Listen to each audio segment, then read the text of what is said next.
सध्या नागपूर जिल्ह्यातील बोगस शिक्षकांचा घोटाळा चांगलाच गाजतोय। या घोटाळ्याची सत्यता सर्वांसमोर आणण्यासाठी एबीपी माझाही रोज प्रयत्न करते। आरटीआय कार्यकर्ताही असलेल्या एका शिक्षकानेच यातील भीषण वास्तव समोर आणले। बॅकडेटवर बोगस शिक्षक भरून मोठ्या प्रमाणात पैशांचा अपहार झाल्याचं दिसून आलं। लाखो रुपयांचा पगार खाण्यासाठी शिक्षण विभागाचे भ्रष्ट अधिकारी कसं नियोजन करतात याचा पंचनामाच एबीपी माझावर हेमंत गांजरे यांनी केलाय।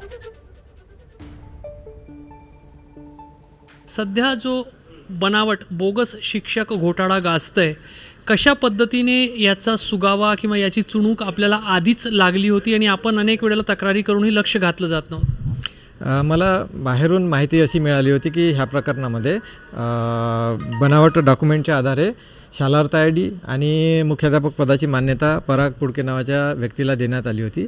त्याच्यानंतर मी माहिती अधिकार टाकून ह्या बाबतीमध्ये माहिती घेण्याचा प्रयत्न केला होता। शिक्षणाधिकारी कार्यालयामध्ये मला तेवढी माहिती मिळाली नाही, पण त्याच्यानंतर मला बाकीचे डॉक्युमेंट अदर सोर्सेसकडून मिळाले आणि त्या आधारे मी इथे शिक्षण उपसंचालक कार्यालय नागपूर येथे तक्रार दाखल केली की अशा प्रकारे मला माहिती मिळालेली आहे आणि त्या आधारे मी इथे तक्रार याकरिता दाखल केली की बनावट डॉक्युमेंट वापरून मुख्याध्यापक पदाची मान्यता घेणे आणि शालार्थ आयडी घेणे हे फौजदारी प्रकरण असल्यामुळे याच्यामध्ये त्या मुख्याध्यापकावर आणि संबंधित ईओवरती एफआयआर दाखल करण्यासाठी मी इथे तक्रार दाखल केली होती। कशा पद्धतीने डॉक्युमेंट्स जे आहेत ते बनावट ठेवले जातात आणि खास करून आवक जावक जो रजिस्टर असतो त्याच्यामध्ये बनावट डॉक्युमेंट नंतर बॅकडेटमध्ये पुढच्या तारखेला एंट्री करण्यासाठी कशा पद्धतीने सोय ठेवतात, कशी जागा सोडली जाते, काय तुमचा अनुभव आहे? यामध्ये अनेक प्रकार आहेत। शालार्थ आयडी हे एक प्रकरण आहे। त्याच्यानंतर याच्यापूर्वी मान्यता प्रकरण येते, शिक्षकांना मान्यता देण्याचं प्रकरण। काय करतात की संस्थाचालक अनेक वर्ष जागा खाली ठेवतात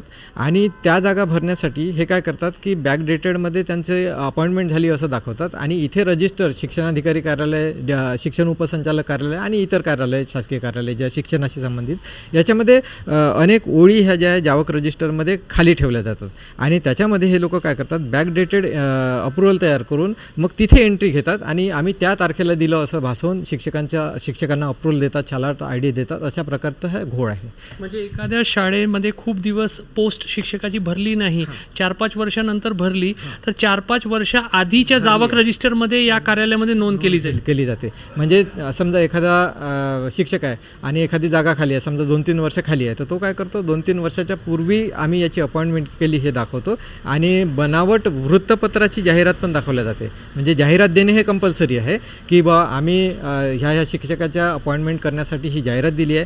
ती जाहिरात नकली असते, आपल्याला असं वाटतं की ती जाहिरात ओरिजिनल आहे, पण ती नकली जाहिरात इथे सादर केल्या जाते आणि त्या आधारे मग यांच्याकडून मान्यता प्राप्त केल्या जाते मुख्याध्यापक पदाची, शिक्षक पदाची। त्याच्यानंतर जुन्या डेटमध्ये त्या मान्यता मिळवून असा घोटाळा तयार केला जातो। एबीपी माझा, उघडा डोळे बघा नीट।